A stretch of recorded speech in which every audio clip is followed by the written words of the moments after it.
Thank you for tuning in. This is a follow-up talk with John Gray, who was a great contributor to the Lead with Love show. And as we were doing the interview, John graciously offered to help me with my anger issues and talk to people about the effects on the brain of anger. So you said something that really landed in our talk. You said that anger affects the brain just like cocaine. Yes. And I replied, should I just do cocaine instead? And you said no. Yeah, this was the discovery of this was with I was teaching a class, a grieving class for parents who lose children, which is a huge loss, and many people who have such a loss never get over it. And certainly, I lost my wife 3 years ago, and I won't say I'm over it, but I feel more happy I've ever been in my life. I have more love than I've ever had in my life, even with her, because I love her more now. Like, see, when you're able to feel pain and the emotions that go with it and let it go, you're a new person. So that's hard for people to understand, particularly these people, because they're on antidepressants. They can't sleep at night. They feel terrible. I mean, this is 20 years later, 10 years later, 5 years later, their life is just ruined. And so they did MRI scans of these people and who were stuck in their negative emotions. A lot of it was grief, but also guilt. You feel a lot of guilt when you lose a child, and if only I'd done, and not even aware that they're also angry, because you can't have one emotion without all the other three. And that's what we're going to talk about today. But when they put these people in MRI scans and then put pictures of their child in front of them and talked about a little bit, their brains lit up like they were on cocaine. And that's when I became aware that negative emotions are addictive. And we have something called the addictive brain, which is you can be addicted to automatic negative thoughts. So have you ever had a time when somebody did something, you just couldn't let go of that? It's going around and around in your head? I definitely have had an addiction to anger and negative bitching, moaning, complaining, just, being angry at my husband. Yeah. So we have to understand that there's circuits in the brain. If you were to play a piano chord over and over and over, you can actually in 2 days, if you've never played piano before, you'll see a huge amount of growth in your brain. Every time, every thought you have, every memory, every brain chemical gets produced, it creates a channel, a route. Kind of like the Grand Canyon in America was actually just a river, and the water just kept flowing through, and erosion, caverns inside of our brain of patterns.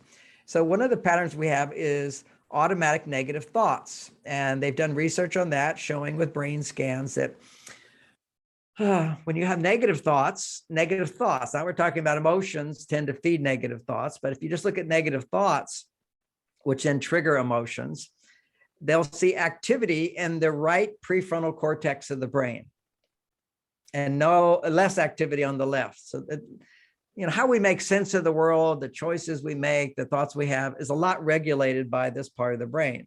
Back parts of the brain basically are just automatic reactions to circumstances. We have these automatic reactions, like, why do I like ice cream? Why do I not like something?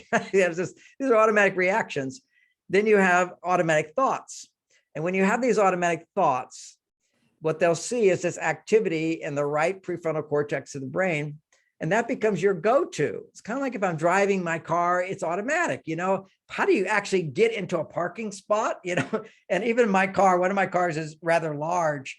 And to get into my garage, the first 20 times I had to very slowly go through to make sure. No, I'll just zip right in. It's automatic. Well, who does that? It becomes a channel in the brain. And the more you use it, the more automatic it becomes your go-to. Just as with every addiction, when you start to feel a little uncomfortable, you have your go-to that will make you feel better. And ironically, even if you don't want to feel angry, or you don't want to feel sad, or you don't want to feel afraid, it's your go-to. You just go there. Yeah. And if you don't identify it after a while, this is most common with fear. If you don't process, feel, and let go of your emotion of fear, then it goes pushed down into your subconscious. And then in life, you have anxiety. It's free floating anxiety. You don't even know why you're feeling this anxiousness. Well, there's also free floating anger. It's just, it's whiny, it's complaining, it's not enough, it's never enough, nothing is enough. And it's interesting. It shows up most in situations where you're going the potential to be loved. Mm-hmm. So, for example, when I used to have 40 years ago anxiety before I learned how to process it, and I got rid of all my anxiety. And 9 months of doing this process over and over and over, what happened is I used to always have terrible anxiety before going on stage. Now, going on stage is an opportunity for a lot of people to like you, right? So it was a simple thing. 30 people, I had a talk I could give. I'm 19 years old, but I learned my talk. I had it memorized. All I had to do was say it. The first time I gave it, my knees started shaking. How do your kneecaps shake? My kneecaps shake, and the room began to spin, and I fainted. And even worse than that was, the whole day before, I was uncomfortable. What'd you say? You fainted? Actually, it was hysterical.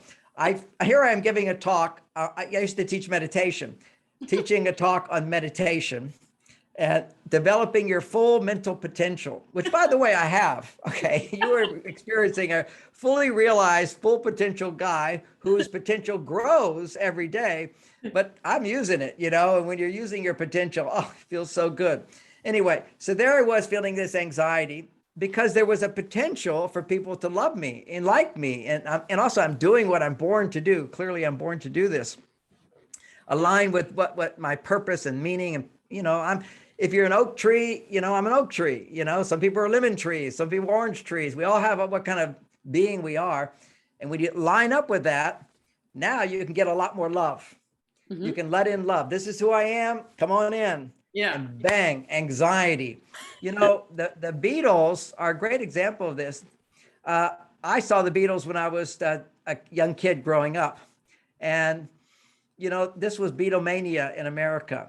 And all the girls were having orgasms. They didn't even know what orgasms were, but they're all fainting and hysterical and laugh. These are orgasmic. This was a huge awakening of female energy at that time. But anyway, and I'd seen him on Ed Sullivan. I said, I'm going to go to the concert, but I'm not going to scream. As soon as they came on stage, I stood up like everybody else and started screaming. It was like crazy. Just a huge, huge force. So clearly, when the Beatles came out, the screaming was so loud, you couldn't even hear the music. They could have just been playing a tape. It didn't matter. Okay. It was just outrageous. The point I'm making is there's no reason for them to be afraid. And yet they had massive anxiety. John Lennon was asked, why did the Beatles stop touring? They only toured once they hit Beatlemania for 3 years. They couldn't handle it. Too much throwing up, too much anxiety. So here they were, and that pattern was increasing. They just had to stop it. Okay, having said all that, I also had anxiety. I thought I should give up this career, but I learned how to process it by teaching the techniques I'm going to teach today. But we have to, that's a testimonial. This stuff will work, but you've got to practice it. All right. So now, just like meditation works, but it doesn't take away anxiety. At least it didn't for me. It helped me to relax. But if I stood in front of an audience, that anxiety was there till I learned how to emotionally process. This is called emotional intelligence. It was in my first book over here called What You Feel You Can Heal. Yes. Over there. And it's in those techniques are in all my books. One of my most powerful books where I go into more detail is How to Get What You Want What You Have. Because when you clear away emotional blocks, you're open to receive more. It's just simply, if you're carrying around stuff from your past, there's no room for more to come into your life. Like your closet fills up. We throw away all those clothes. You have to go out and buy new ones. Life can change when you let go of your patterns. When you let go. And right now, if you have chronic anger or chronic sadness, or chronic hurt, or chronic fear, which means you don't get relationships, or chronic guilt, which makes you a doormat and you're a people pleaser. So, all of our neurosis can slowly be transformed if we rewire the brain. So some people rewire the brain, and they do it very effectively by simply, as soon as they notice, let's say it's a negative thought or a negative feeling. Always negative emotions are accompanied by negative thoughts. So you have to identify the thought that's causing your emotion. If you're just angry, you have to ask yourself, why am I angry? That's the beginning. That's identifying it. Just know I am angry. And what's making me feel angry? Okay, so that's questioning. Now you're using your prefrontal cortex, and you can choose now to rewire your brain, to begin the rewiring process of I'm not going to engage in anger. I'm going to shift it to something the opposite. Now, what would the opposite? Simplistically, the opposite is, rather than be angry, I'm going to be grateful. And I'm going to remember times in my life where I'm grateful, where I'm happy, where I'm excited, and where I'm proud. Those are your 4 key emotions you want to go to. They're called the go-to emotions. Say that again. Okay, so say the 4 again, please. Oh yeah, I will, for sure. They are gratitude. Anybody can take a moment to think about gratitude. What am I grateful for? So you go back to a time where you were happy. So tell me a time when you were happy. After I just gave birth. No, maybe not right after, but when I came home from the hospital with my firstborn son. I'm so happy. Okay, so happy, so grateful. So if you were to see, this is going to rewire your brain. You want to go back to that moment, and then another moment, and another moment, and just take a few minutes to embrace it and enrich it. So you want to see, we all have these memories. Now, the truth is the past, okay? But we want to take the positive memories of the past and enrich them more than we even felt it then. Okay, so you can do that. You can just take the time to just let it take over you. Go back right now to that time. You got the little baby. You're so happy. You're so grateful that it happened, right? I survived this thing. Over. It's done. It's a relief. No fear. Oh, we did it. We did it. Okay, we did it. Okay, so close your eyes. This is the beginning process, which is, okay, you're back to that time and you're feeling grateful. Now verbalize the feeling of gratitude. I'm so grateful, and complete the sentence. These are called lead-in phrases. We're going to do a lot of lead-in phrases today. I'm so grateful. I'm so grateful and peaceful, and it's magical and marvelous and beyond anything I could imagine. And it's just out of this world. Okay, that's good descriptions. I keep using the phrase, I'm grateful because. I'm grateful because I feel so much meaning and love and so much purpose. And this is what I'm created to do. This makes so much sense. And I had no idea. I couldn't have imagined this. I'm so grateful to experience this. I'm so grateful to see this. And I'm so grateful, to. So you have a memory. Where is that memory coming from? I want you to amplify that feeling. Just choose to amplify it. Amplify the feeling, or yes, can you just go, I'm going to make it a little stronger. I know the emotions, but putting words into be with the emotion and create the scene and look at around the room and make there be beautiful flowers and sun shining and tulips and everything. Okay, you just want to take in this moment, breathe it in, smell it, taste it, hear it. So the sunshine is coming in through the window and there's warmth there, and I'm receiving the warmth of the sun and the flowers and this total stillness, and still it's like a melody is playing, and it's like just sweet, sweet harmony dancing all around. And now in your imagination, holding that baby, talk to the baby, tell the baby how you feel. Danish or English? You're doing Danish. Danish is good. Nå, lille skat, du så sød. Hvor du sød. Nå. Hvor du sød. Hvor du fantastisk. Hvor du dejlig. Nå, lille skat. And say, I'm so happy in Danish. I'm so happy. And let that be the lead-in phrase as you're talking to your baby. Nå, jeg så glad for, du her. Jeg så glad for, du kom ud, og du ubeholdt mig. Det fantastisk at møde dig. Jeg så glad for at møde dig. Jeg så glad for at mærke dig. Jeg så glad for at se dig. Jeg så glad for at holde dig. Jeg så glad for, du her. Jeg så glad for magien. Hvor det magisk. Oh, that feels so good. Now, as you're talking to a little baby, you'd say, I'm so excited that, or because. Jeg så spændt på at lære dig at kende, og jeg så spændt på nu, hvor vores liv er begyndt sammen. Jeg så spændt på det hele. Jeg så spændt på dig. Det er spændende. And now I'm so proud. Jeg er så stolt over, at du kom ud. Jeg er så stolt over, at du klarede den. Og jeg er så stolt over, at du har gjort det. Så stolt over, at du er. Jeg er så stolt over at have skabt dig. And I'm proud of myself because. Og jeg er så stolt over mig selv, for jeg fik dig ud, og jeg klarede fødslen. Jeg er så stolt over at have fundet din far og skabt dig sammen med ham. And now use the phrase I want. It's what you want for your child and yourself in the future. At that moment, I want. Jeg vil have, at du skal blive lykkelig, og jeg vil have, at du skal have et rigtig, rigtig godt og rart liv. Jeg vil have, at du skal opleve så meget kærlighed fra mig og din far. Jeg vil have, at du skal se, hvor vidunderligt livet er. Og jeg vil have, at du skal føle dig tryg. Jeg vil have, at du skal føle dig elsket. Og jeg vil have, at du skal føle dig sikker. Jeg vil have, at du skal føle dig sammen med mig og samhørighed sammen med mig. Now that's going into a past. It should be easy to have those feelings, correct? Mm-hmm. So you're starting to rewire your brain. That's the first step. You're consciously choosing to feel positive emotions. That's a very, very key thing. Now, I want you to think about something you want in the future. Mm-hmm. What do you want in the future? Jeg vil gerne have verdens bedste parforhold. Oh, you can say that in English for me. What do you want in the future? So I know. Eyes or closed eyes?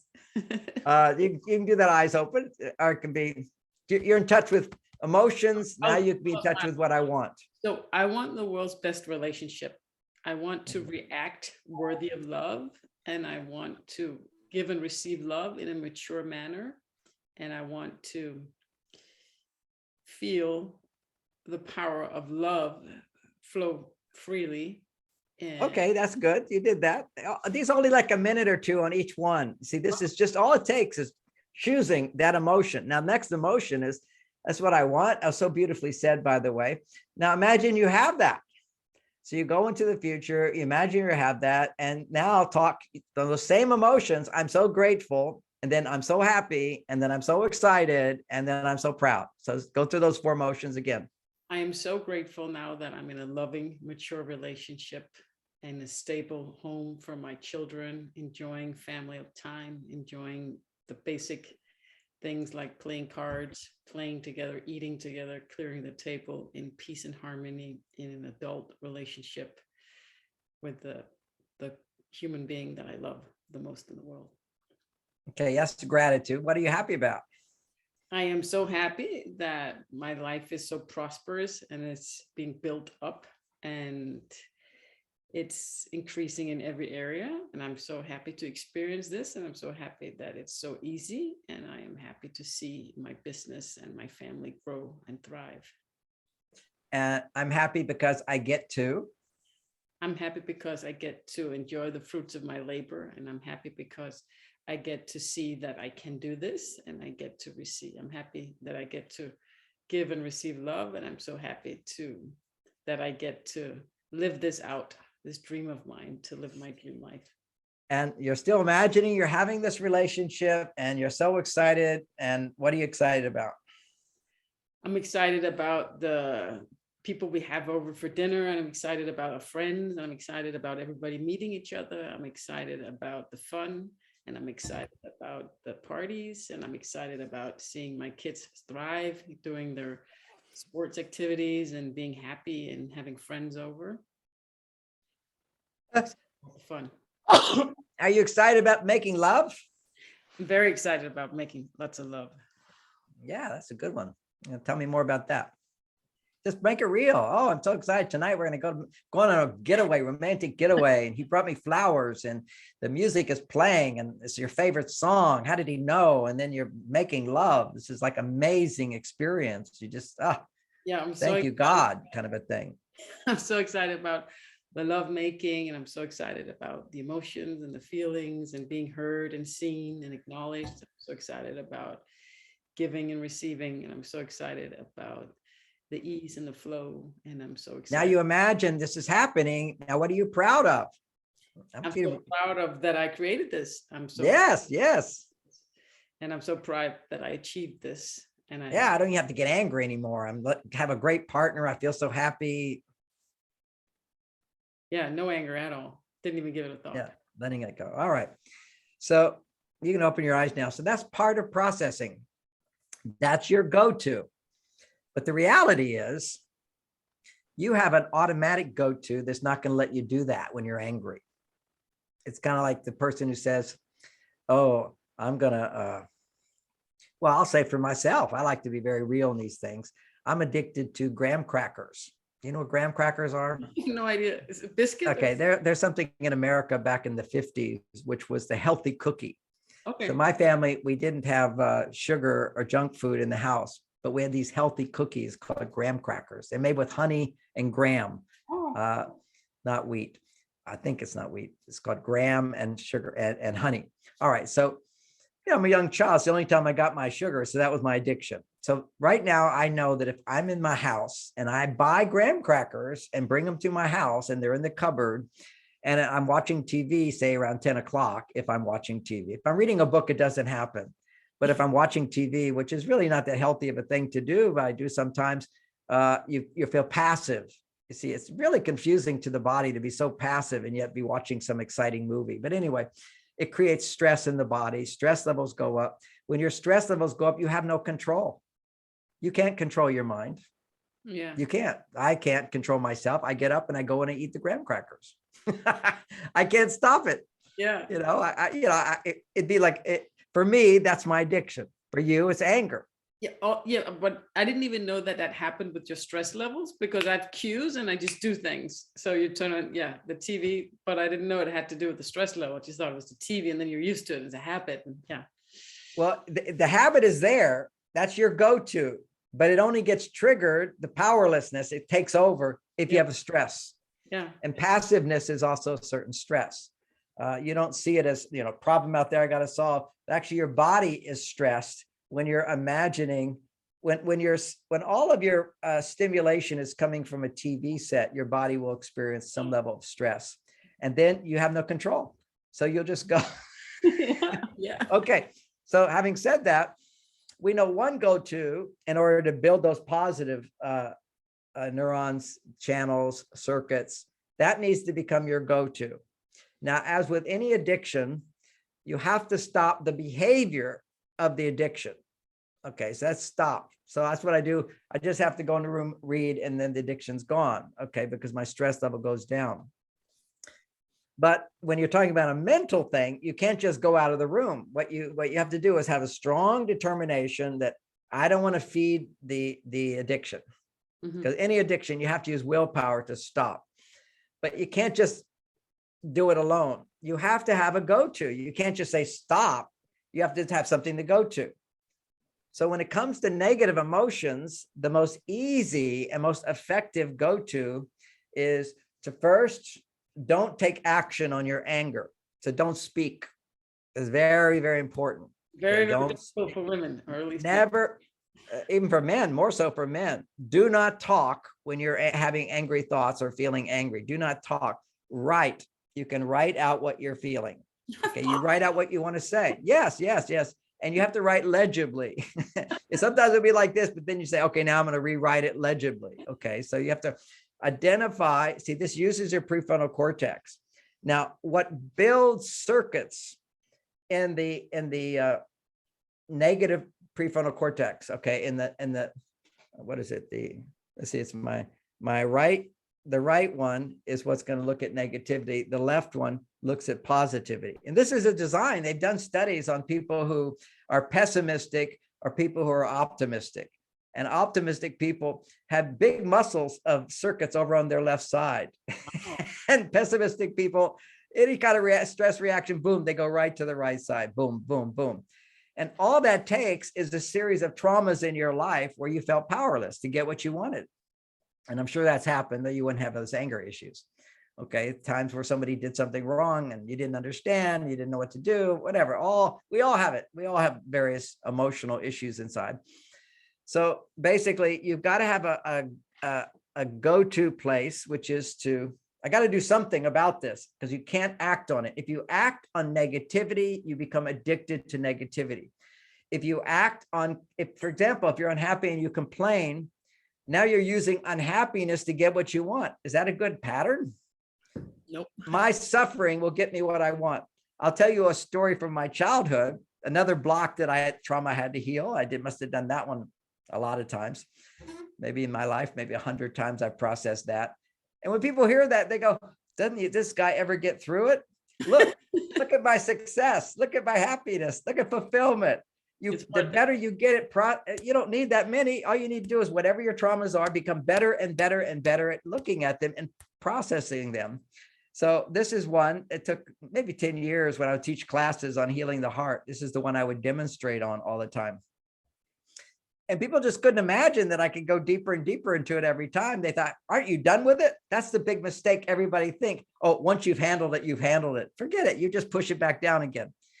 So anyway, so back to, you want to go to layers and layers of consciousness and awareness till you get back to who you were at that time, which is this little being of God radiating light out to the world, forgiving anything, accepting yourself if somebody accepts you. So here we go.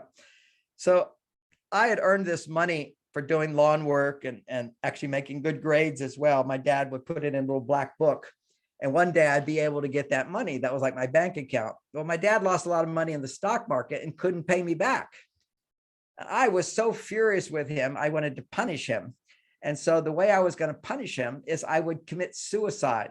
This is at probably 12 years old. Radical. I'm going to make him feel really bad. You didn't pay me back. I'm going to punish you. You're going to find me dead. I didn't even write a note though. And I took this poison, which didn't kill me, by the way, but causes me to have a irritated stomach for 10 years. Anyway, I never told him about it at that time. Of course, I told him later that what a foolish child I was. But the point of view is I'm going to cause suffering to myself to make you feel bad. Okay, that's what we do. This is the childlike brain. This is one aspect of this is all negativity. Whenever you complain, I'm going to use my pain, my suffering to make you feel bad, to make you change. And anger is another form of it, which is to intimidate you, to make you feel bad. I'm angry with you. You should feel bad. And if you feel bad, you'll change. So you must have been punished as a girl. Yeah. And what I'm thinking about now is it happens like an explosion. So I don't see myself thinking I'm going to punish you by being mad. It just takes over. Oh yeah. It's just mad. That's automatic negativity, which you have to recognize. Why am I feeling that? So instead of the action you take is called inquiry, exploration, reflection, any of those words. So rather than use my negativity to get more in the world, I'm going to use my self-reflection to challenge and release that negativity. Now, there's forms of therapy. One is called rational emotive therapy, talks a lot about that, which is you use your logic to dissipate your feelings. For example, if I'm afraid, I'll say to myself, okay, I'm afraid I'm going to lose money investing in this person. Am I sure of that? No. Do I know I could lose this money? Yes, possible. Do I know it might grow into more money? Well, I hope so. But either way, I don't really know. That's the point. You go into uncertainty. Yeah. So if I don't know I'm going to lose it, why be upset about it? Okay. So uncertainty can help free you from the fear because you really don't know. Do you know that to be true? Do you know that to be true? Now, these are all good rational emotive therapies where you challenge, but still my fear didn't go away. My anxiety didn't go away. Just I question my anxiety. Well, do I know I'm going to fail? No. Do I know I'm going to succeed? No. So why am I afraid? Because fear is saying they're not going to like me. But do I know that to be true? No. Do I know that to be true? No. So these are good processing techniques, but still it didn't go away because that fear, or if it's anger, that goes back to the time where I was angry with my father and it's still inside of me. See, anything you get upset about, let's say you're an adult, how old, I don't know how old you are, or whether you want to say how old you are. Yeah, 42. Okay, you're 40, you're a grown adult. So supposedly, when you get angry, does it serve you in any way? Not at all. Does it serve the other person in any way? It doesn't serve anything. It's terrible. Will it get you what you want? Nope. So why do you do it? Don't know. You have no control. Yeah. Now you're out of control. It's just an automatic reaction. And where do you think that reaction came from? Which one of your parents had anger? My mother. Yeah. So your mother's inside of you. Every child at up to 7 years old or 6 years old, the brain is developing, right? Mhm. And they measure the frequency of the brain, and it's the theta brain state. Mhm. And theta is the state of hypnosis and of dream state. Children are in a dream and a state of a suggestion. They absorb everything as if, and they absorb everything your mother had inside of her is now inside of you. So you literally have to exorcise her out of you. Exorcism, get my mother out of me. Take it out, okay? So that's part of the journey, okay? But maybe not today's, but we'll look at this. Now, if you're angry, what I have found, this is such an amazing knowledge. It saved my life. It made everything wonderful. In my book, How to Get What You Want. Have you read that book, How to Get What You Want? I listen to audiobooks and I haven't listened to the whole thing. I love the title. It's so Yeah, it's a good title. It's called Get What You Want and Want What You Have. and what you have. Yeah. People always say, how do you have so much? I mean, I have every one of my big goals and still fulfilling more, but they're all done. How did that happen? Get what you want. Well, I'm able to want what I have and want more at the same time. Yeah. See, then I'm happy, I'm grateful, I'm fulfilled, I'm Yeah. excited to get more, but I'm happy now. Yeah. That makes you a magnet to fulfill your destiny on this planet. You become like pulling in good things or pulling in challenges that make you more aligned with who you are. Anytime you deviate from being your true self, the universe will spank you. It will reject you. It will make you feel suffering. Somebody will cheat you, or somebody will do this, or somebody will reject you. All of these negative things are triggers to help us get in touch with parts of us that need to grow up, that need to find love and happiness, peace of mind, acceptance, and all that good stuff. So you have to have this as kind of like a circle of wisdom to now hold your negativity like a child throwing a tantrum. Do you let the child control others? No. You put them in timeout, or you put them in your arms, you listen to them cry. You basically understand this is a child and they're irrationally upset. So now I'm going to tell you, you just have to conclude anytime, this is a premise, anytime you have a strong negative emotional reaction, you're not looking at the truth. Yeah. Good point. You're making it bigger than it is. Anytime you're not experiencing a positive degree of fulfillment and focusing on negativity, you're focusing on incomplete truth. Okay, so it's like, yeah, like right now, my hair's thinning, but so what? People still love me. All right, so what a bummer if I just kept looking in the mirror, going, oh, my hair's thinning, my hair's thinning. Oh my God, you could be so negative. Women could go, oh, I'm so fat. Oh, I'm so fat. I shouldn't be fat. Okay, well, yeah, I shouldn't be so fat, but I've got a home, I've got a boyfriend, I got children, I've got a life, you see, everything is weighing back and forth. Mm-hmm. But when you're negativity, you're telling yourself a lie. You're not seeing the truth, the complete truth. You're seeing just a part. You know, it's the world's a horrible place. I watch the news, the insanity that's going on in the world right now. It's just so crazy. I would just be depressed, so depressed, except that I realized that's part of the truth. And there's a whole nother part the news doesn't talk about. And there's a whole nother part, which is my life, and that I create a beautiful life wherever I am. And, you know, so we're never looking at the truth. So let's take an example of that. I need to say this. One example of that is we have this virus going around, which only affects 0.01% of the population. And somehow that's an epidemic. Somehow I should be vaccinated. I'm a healthy guy. I don't even get colds or flus.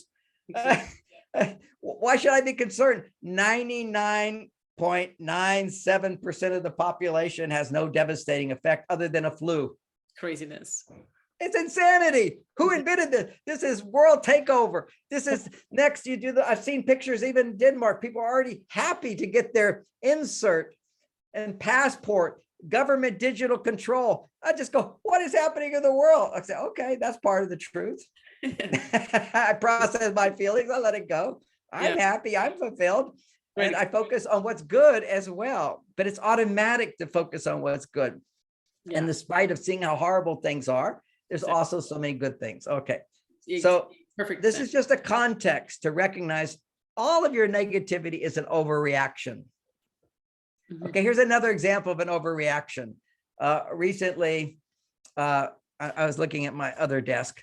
I have a ticket, a parking ticket of $35. Now, a part of me goes, oh, parking ticket. I said, John, you have hundreds of thousands of dollars. You have millions of dollars. What's that? And then you let it go because you see the whole truth. An example of this again is when I first woke up to this, once I started having a successful book and I have a lot of money in the bank account, and I bought one of these fancy cars, Mercedes, top line Mercedes, and I'm driving in what's called the environmental lane. You have to have 2 or 3 people in your car, otherwise you get a $300 ticket. So I was on the way to the dentist. I had to get there, and so I went in that lane. Oh, And a policeman pulls me over to give me a ticket. And I'm like trying to talk him out of it. Look, I got to get to the dentist. My tooth is killing me. You only have this point. So he says, don't try to talk me out of this. If you drive a car like this, first of all, he said, it's only a parking ticket. And if you drive a car like this, you don't need to worry about it. And I always remember that, just yeah, it's a good point. Yeah. it changed my life when he said that. Yeah. It's not a big deal. It's not a big deal. And there was a wonderful book that came out many years ago, which is Don't Sweat the Small Stuff, parentheses. It's all small stuff. Well, everybody could get that. That this is small stuff and we make a big deal out of it. We have to first own the idea that some part of us is completely irrational and it's looking for evidence to come out. It looks for that. And then as soon as you use that anger to get what you want, which you will never get what you want using anger, as soon as you use it to get what you want, the channel opens up more. That's what really makes these channel circuits in your brain stronger and stronger. So you have to stop, this is something you can control, using the expression of anger to get what you want. You just have to stop talking and then you start journaling and you process. Now, how do you process? Did you want to say something? So it's when we put will, so you can have bursts of anger, but when you do have a certain will or intention and you really push it through, like to get your kid to go to school or something, and That's right. And there's a will behind it, then it becomes fixed in the brain more. It creates You said it perfectly better than me. When you use it for something, you use it to fulfill your intention, then suddenly you have a huge, that will grow the addiction. If you use it to let go, to transform yourself. I use all negativity to grow within myself. So I'm using it within myself rather than using it to change the world outside of me. I use it to change the world inside of me. You can't become more unless you let go of how you're less. You can't become more. You want more in your life, right? Yeah. You can't become more until you become aware of where you have less. That's your negativity. I don't have this. You have to become aware of that and let it go and come back to, I have what I need to take my next step of life. I have what I need. When you feel I have what I need, you're feeling gratitude. Yeah. And then you'll feel happy.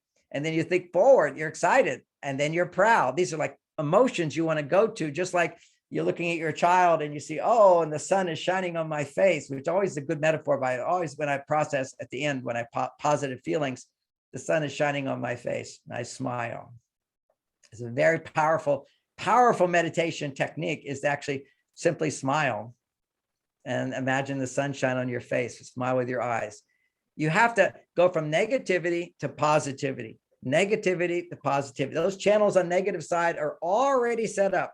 So you have to say, oh, I'm in that channel. Stop. We're going to go over here. You have to go to something. There was a bestseller back in the 80s called Positive Addictions. Yeah. If you're going to give up a negative addiction, you have to find something that's addictive to go to. Ice cold water, great addiction. Jumping into it. Do that. Yeah, the best anger. Now I'm not that angry anymore, but it really helped to let go of anger. Oh, that's Wim Hof's method. He was so much in pain when he lost his wife. He just went right to that ice cold water. Wolf. I think his name is Wolf Hoff. He's Iceman. Have you seen the Iceman? No, I don't think so. Oh, but just for fun, he's also a good exercise. And I recommend him to everybody. Go to YouTube and look for the Iceman. Wim Hof is his name. and he lost his wife to cancer or something. He felt so depressed, just so depressed. And he went out and got in some freezing cold water. And it was so painful. He wasn't upset about his wife anymore. It really does believe like a rebirth. Yeah, it's a rebirth, cold water. Okay. So that's one good technique. The problem there is you're preventing yourself from the pathway of getting angry, but you're not actually healing the part of you that got that conditioning in the first place. If you want to grow, you have to find these places where you're holding back the divine light flowing through you. So I love his technique. It's similar to, you probably heard of this awful cult called Scientology. They do a process where you just go back and remember and remember and remember until you have no emotion. And then you're called clear. They call it the reactive brain. But you see, they become clear. That means they become like robots. Yeah, no. They don't have any positive emotion because they numbed out their negative emotion. You just see it all as irrational, so you never feel it. What I do and my method is, no, you go back and feel the negativity, and you be like a mother to yourself and our father, and nurture that child, so that child comes back and changes the beliefs and returns to that state of joyful love, happiness, safety, belief, openness. So you can come back and find the child that you were when you came into this world and be fully adult at the same time. Be as a little child and you enter the kingdom of heaven. So I'm a little child all the time. And also I'm an adult all the time. And that is because I've done these processes so much. I don't want to numb my reactive brain. I want to train my reactive brain to now come always react with love and happiness and full feeling. So you want to embrace that anger in your journaling. And so you always go through. So how do you go to your positive addiction? You basically, you go from one addictive emotion, which is anger, to disappointment and sadness. From sadness and disappointment, you take that over to fear and being scared. And you take that over to feeling guilty. So you go, see, they're all addicted. All those emotions are addicted, but you're mainly addicted to anger. But you want to get addicted to sadness, and then addicted to fear, and then addicted to guilt. And then underneath that is, what is I want? Yeah. And then feeling desire will now bring you in touch with excitement and gratitude and happiness and proud. Okay, those are like, you only feel grateful if you wanted something and you got it. You're only happy because you want something, you get to do it. You know, you're only happy, you're only excited because I want this and I believe I can get there. And you feel glad or proud because I wanted to be this way and now I'm that way. So it takes desire, but all negativity is actually, it's desire being blocked because the outer world isn't fulfilling our expectation. Mm-hmm.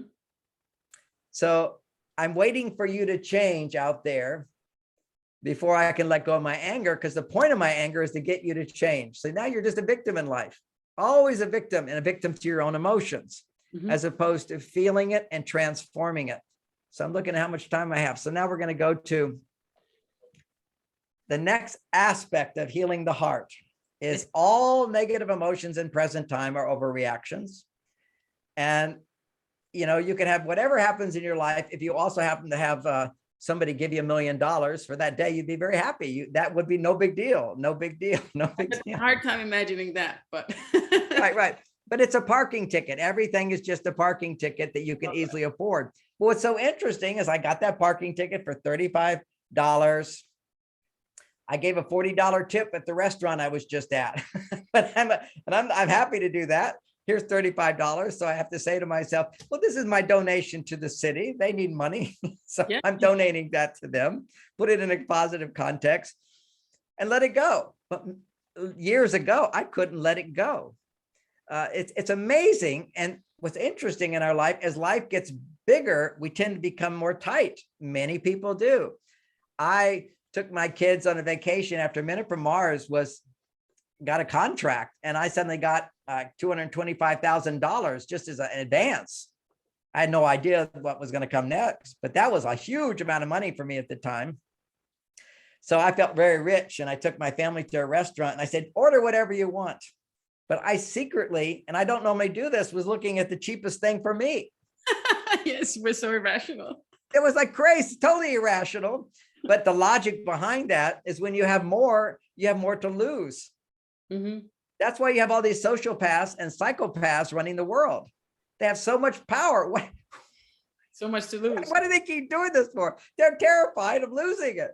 Okay. And also because they do so many evil deeds, so many deceptions, so many lies, you're terrified of being found out, then you'll lose it all. But literally, it's the whole idea of power corrupts because it just causes people to be psychologically out of balance unless they know how to stay in balance. And I have huge power, but I'm very happy in balance. And I know why, because I continue when anything upsets me, I process it and I go back to, this is the next part of it. I don't process it as opposed to what just happened that makes me feel this way. I look at what just happened that makes me feel this way. Why do I feel angry? Why do I feel sad? Why do I feel afraid? And why do I feel guilty? You can't be angry, for example, unless you're afraid. Anger is like this. It's a red. Yeah. Yellow is fear. And blue is sadness. And black is guilt. Those are your primary 4 colors. Black really isn't a color, but those 4 ingredients is what will make all paints. If you make paints, all you have to do is know what % of red, what % of yellow, what % of blue, and what % of black on a white liquid, and you'll have any color. Interesting. All emotions come down to those 3 primaries. And that's what we have to do is when we're upset, maybe I'm feeling discouraged, maybe I'm feeling abandoned. Okay, that's good to feel that, but you don't heal that way. You get in touch with the emotion. And for you, you get in touch with anger. Now you have to get in touch with what your mother couldn't do. Is anytime you're angry, you're also afraid. You're also disappointed. You see, anger is a frustrated disappointment. So if you expect this, I don't get this, the emotion that gets produced is disappointment. But that's not one that's easy for her. That wasn't her channel. That's not your channel. So you want to open the channel to go from anger to sadness, to fear, and to guilt. So let's take a situation where you go back. And the best thing is rather than I ask you right now what makes you angry, because that just gives you reasons to justify being angry.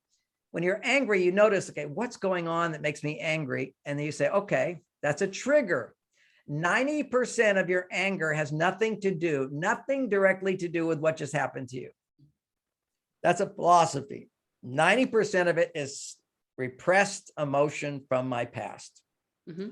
And Freud taught us this. Nobody's using it now, but maybe some are. But he said everything's a displacement, our projection. We imagine it based upon our past experiences. Right? Anger suppressed becomes rage. Anger itself may not be that bad, but as rage is uncontrollable. Well, that's true, but actually it's fear that makes anger turn into rage. Okay. If you're really scared, I'm angry with you for doing that, and you're really scared, it will turn into rage. You know, it's so fast, and then afterwards, it's just. Oh, you're right there. Your channel is open. So you have to tell me. So rather than process it in present time, you have to go back to a time. You say, okay, I'm really pissed off. You go back to probably it's like 15 different traumas in your past that you have a right to be angry about. And then you eventually have to go process your mother's stuff as if you're your mother, what's she angry about?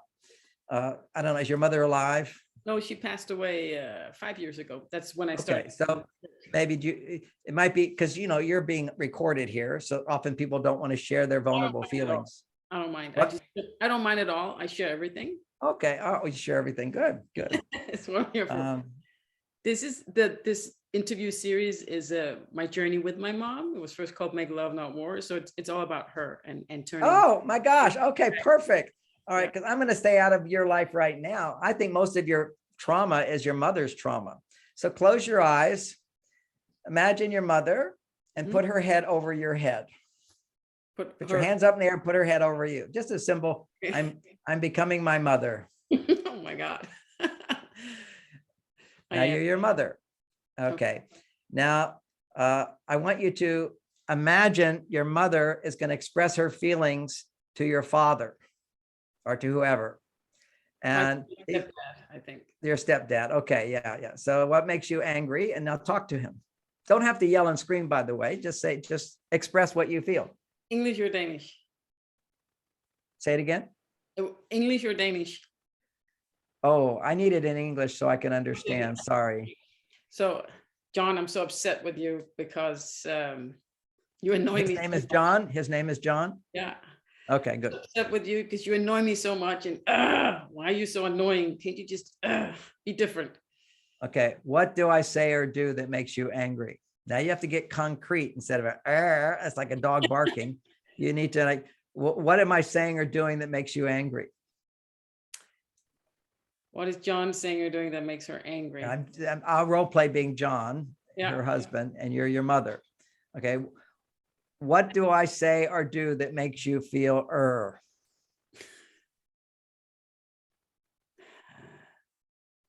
Okay, I'll give you some examples. Actually, I don't know what she feels until you start talking. Then I'll know. Yeah. I think just it could be anything. It's not logical at all. Oh, but there's something triggers it. What triggers? When you say or do this, I feel What is it he say or do? It's not logical, but it's what happens. Something triggers, something pokes. When you punch me, I bruise. Okay. When you ignore me, I want to hit you. When you try to love me, I get really annoyed. I'm so mad at you. So mad at you for loving me. And what do I say or do?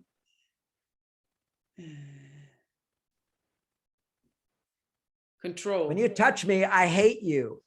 Yeah, when you I don't want you to touch me. I'm angry when you touch me. I hate it. I don't know what about you I hate. Just being around you makes me sick. I'm so mad at you. I'm angry that you ignore me, or I'm angry that you pretend to love me. I don't think you really love me. I think you're just weak. What would it be? That would be it. I think you're just weak. I don't think you really love me. That's probably it. Yeah, I'm angry. I don't think you love me. I think you're just a people pleaser. I think you're weak. I don't think you stand up for yourself at all. How do I know if you love me? You're so insecure. Any of that true? Maybe more controlling and jealous. Who? John. Oh, John is controlling and jealous? Oh, good. I'm angry. You want to control me. It makes me sick. I'm mad. You want to control me. Find that anger inside of you and let it know it's hers. Mm-hmm. Say it. Now, I'm doing more than you. You're the person who's angry. Go ahead. Say angry and frustrated that you are this way. I'm so angry and frustrated that you can't just let me live my life. I'm so angry and frustrated that you're so jealous and that you're so petty with your thoughts. Your thoughts are ridiculous. I like that. Now you're getting down to what actually says or does that triggers your emotion. See, that makes it illogical. It's not totally illogical. Now, why she's angry is because she's like a spoiled brat. Okay. But he's also a spoiled brat. So whenever you're angry, it's not like there's not something to be angry about. Somebody's being an asshole. He's a control person. He's petty. So just let yourself be with your mother and just feel your mother's anger, because your anger you feel came from your mother. Now, I'm teaching a class to everybody. This isn't always the case. It just happens to be the case with you. You really took on your mother inside of you. So you wouldn't be smiling, but that's your defense mechanism. That's fake. So let yourself just feel, I'm your mother and I'm angry. I don't feel loved. I'm angry. I can't be myself. I'm angry. I don't feel understood. I'm angry. I feel neglected. I'm angry because I married you. I'm angry I'm not with other people, somebody better. I'm angry I settled. I'm angry you're such a control, petty person. I'm angry with the thoughts you have. See how we're giving words to the anger. So it's not just a reaction, but it's understanding why I'm feeling angry. A little bit more from your side. Okay, from my mother. Yeah. I'm angry. I'm angry at myself. I'm angry at letting you do this. I'm angry that I can't be myself. I'm angry that I'm boxed in a corner. I'm angry that I can't make my own money. I'm angry that I can't live my own life. I'm angry that I can't be with my friends, not all of my friends. I'm angry that I can't be with the friends that you don't like. I'm angry that I have to be somebody I'm not. I'm angry that I can't just be. Very good.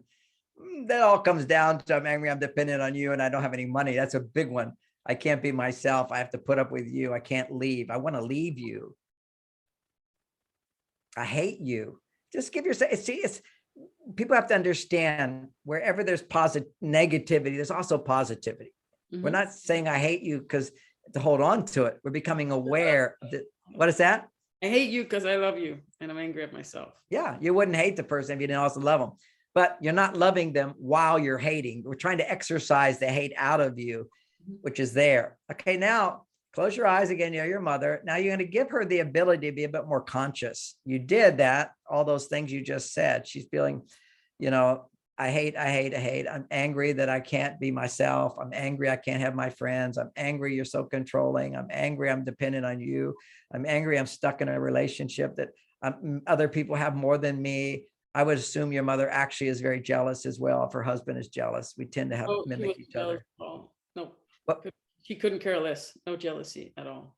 that's, she can't, but I'm just saying underneath all of that, she's jealous of other people's lives. I mean, if everybody was stuck in a relationship like that, you wouldn't be unhappy. You would just accept it. That's life. But she's pissed off that she can't be herself because other people get to be themselves and she can't. Yeah, more career-wise, maybe. Yeah. It's always jealousies everywhere. People don't realize how jealous they are. Anytime you're complaining, it's because you're getting something I should be getting. Why do you get to do what you want? I don't get to do what I want. How many women have told me, he just does whatever he wants, and he's happy. Well, I don't get what I need. What you're jealous. He gets what he wants and you don't, Very jealous of men because they're pretty smart that way. Okay. So underneath, close your eyes. See, this is called the feeling letter technique. It's the core emotional processing. If you have anger, you have to now search for the other three emotions. And then you get what's called a gestalt in German word is see the whole picture. And that's only part of the picture, but a big part of it. Then you'll get in touch with what you want. And then you'll get in touch with your gratitude or your forgiveness and positive feelings. So sink into your mother's pain. She's so angry. And now there's pain. And she's disappointed or sad. Can you see her looking at her life and feeling sad? She's stuck in this relationship. Alone, feeling unloved, feeling unsupported. There you go. You know those feelings. Alone, unsupported, confused, sad. Now let her talk to me in English because I need to understand. Tell me what makes you feel sad about. What are your disappointments?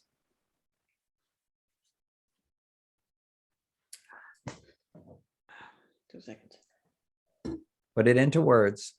I'm really disappointed that you're so jealous and controlling, that I can't be myself. Yeah. And I can never just relax and just be. I always have to put out fires. I always have to make sure you don't get angry or you're not upset. Keep exploring the disappointment. This isn't the life I wanted.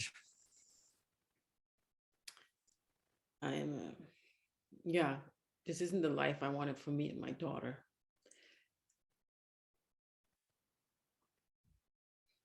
This isn't why I chose to be with you.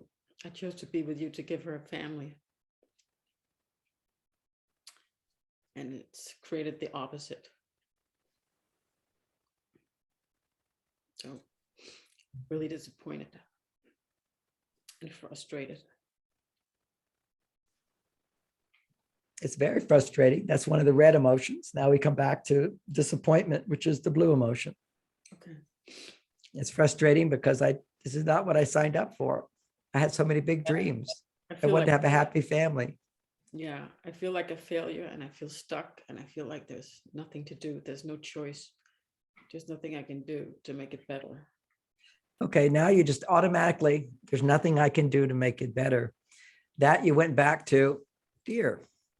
I'm afraid it will never get better. Let her feel her fears. I'm afraid I'll never have what I want. I'm afraid my daughter won't get what she needs. I'm afraid I'll be always this angry person. I'm afraid I can't be happy. I'm afraid we'll never be happy. I'm afraid I'm stuck in this thing. I'm afraid there's no way out. Feel her fear. She's scared, very scared. I'm afraid it's always going to be like this. I'm afraid I can never just relax and be happy. I'm afraid I can never be myself. And I'm afraid I don't even know who I am, because I'm always just one following you around, and I'm always just supposed to be something to make you not be angry or jealous or whatever it is that you are when you act so childish. I feel like your fear is controlling everything. And I'm afraid that I failed my main task in life. Stay with that. That's the healing point.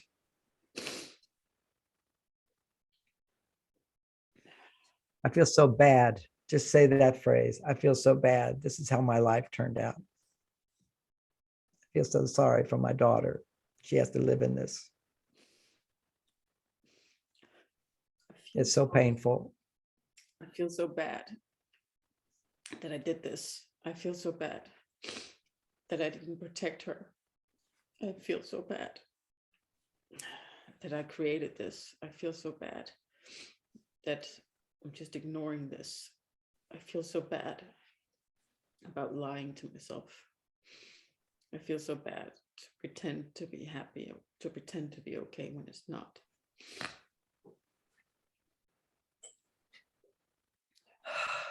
Now I want you to use the phrase, I wish. I wish. Just see what comes through. Let it flow out like a dammed up river, and let it flow. I wish we could just be happy. I wish it didn't have to be this way.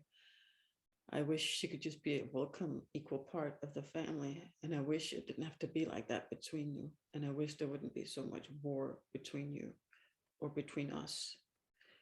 I wish we could just, be a normal family and not scream and yell and not have love be this hateful and hurtful thing. Take a deep breath. The healing was happening right as you got to that pain point. That's a very important place you got to. And by going through all the 4 emotions, you were able to find that part. And now in that place of feeling that and then going deeper and deeper, feel what you want. Say to him what I want. You say what I wish, which is just leads you into what I want now. What do you want? What do you want to hear? How do you want things to change? How do you want to be? Tell me what you want.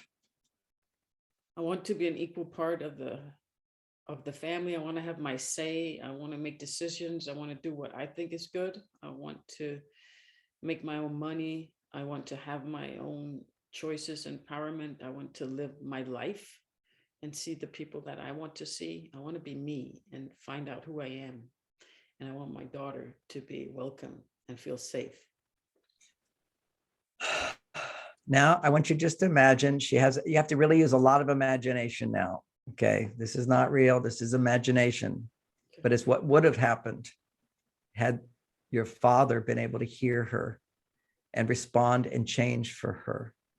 So I'm going to role play being the father, your father, saying to your mother, I hear you. I understand why you're so angry. This is not the life that you wanted to have. I understand your disappointment. You feel so stuck with me. I've been so jealous, so controlling, so petty. And that's my fault. And I'm so sorry I did that to you. I listen to you now, and I feel so much regret that I haven't been a better partner for you. You deserve so much more than the way I've treated you, than our life, our daughter. She deserves so much more. Please, please forgive me someday. I am so sorry. I understand your fear that I won't hear you. And it's true. I was terrible. I was so terrible. Please forgive me. I love you so much. Behind all of that, there is a person inside of here that loves you. We used to have that love, and I'm so sorry I lost it. I hid it away. I hear you now, and hearing you, I begin to open up and remember how much I love you. Please, please forgive me. I promise I'm going to seek out help so we can create a beautiful life for ourselves and for our daughter. I'm so selfish so many times. I'm so petty. I'm so demanding. I'm so critical. I'm so sorry you have to give up your life to hold together the family, be so miserable. You have a right to feel what you feel. And I'm so, so sorry from my side. Now, if you imagine being your mother, imagine that happening, imagining her being able to hear that. I want you to say, thank you. And your love makes your words make me feel, and see if she can let it in. Give her that ability. Thank you so much for saying that. And I really trust that you mean it.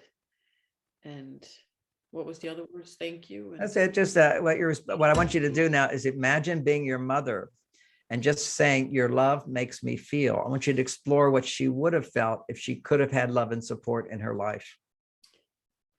Hearing you say that makes me feel really seen and heard and appreciated. And that makes you feel? And it makes me feel gratitude that I could say it in a way we could talk about it like adults. It makes me feel whole and complete and hopeful, and it makes me feel hopeful for our marriage, that it can change for the better, and it doesn't have to be this way. It makes me feel grateful and proud to be your wife and to have you as my husband. And I'm happy. And I'm happy to feel supported, and I'm happy to have this great outlook for the future and feel safe and feel like I can be the mother I'm supposed to be. My daughter deserves to be treated well and equal. She deserves to feel safe. And she deserves to feel good. She deserves to feel excited and happy about life. There's so much we can give to her. Yeah. And our daughter deserves to feel happy and safe. And there's so much more we can give her now. Okay, now bring yourself back in the present time. Take a deep, deep breath. Just check in. Like, how's your body feel different? What are you experiencing right now? You did a process. That's just a process. Nothing has changed except you a little bit. Yeah, energy, definitely. Yeah, you feel more energy. You got a big smile on your face. I just felt the energy, really. Yeah. It's really good. So that's an example of processing feelings. Now I know our time's pretty much up here, but that's processing your mother inside of you. I just chose to go that direction, but you can also process what you feel right now. You go back to a time in your childhood where you felt similar feelings. Like, I'm really angry. Like, I would go back to, boom, something makes me angry. It's a lot of things in my childhood. I was 6 years old and I had 5 years old. I remember I'm 5 years old having a birthday party, a big birthday party. And I was standing in line. They had all these kids were there. It was like a circus. And my dad had went overboard. And I was so excited. But one game I liked a lot was the pea shooter. You shoot peas through a straw and everybody gets to shoot 3 times or something. And then you have to go wait in line again. Well, I didn't want to wait in line. I wanted to cut in line. And my mother said, no, you can't. And I said, but it's my party. I'll cry if I want. So I remember throwing this big tantrum, so upset. So see, these little things, they're in there. And after processing it a few times, I realized that in my life, sometimes I'm a people pleaser. And it's my party and I'm going to do what I want.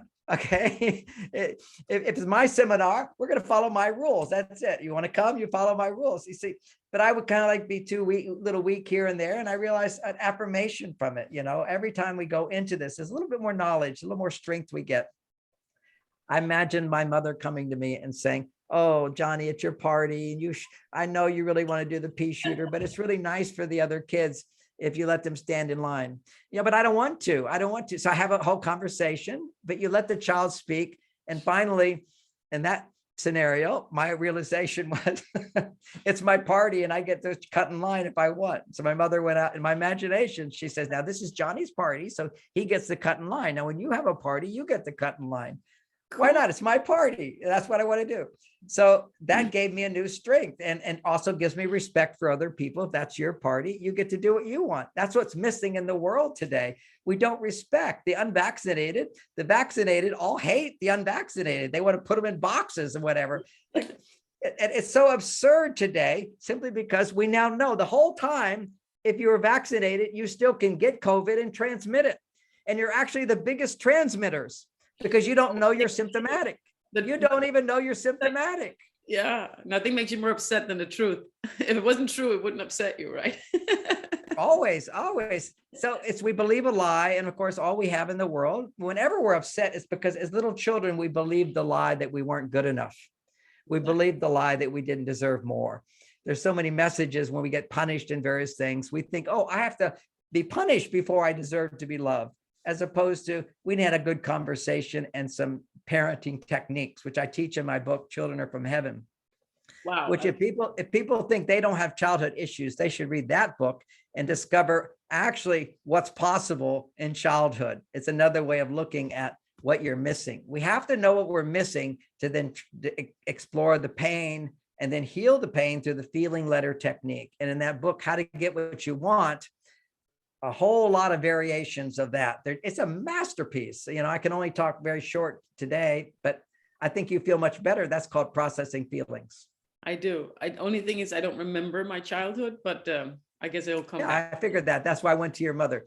So then you'll get there until you remember all these times that were upsetting at times. It's all there. And you just, the more I can find, you see, and things upset me, I go, great, I can go back. I find a new thing. It will just start coming up.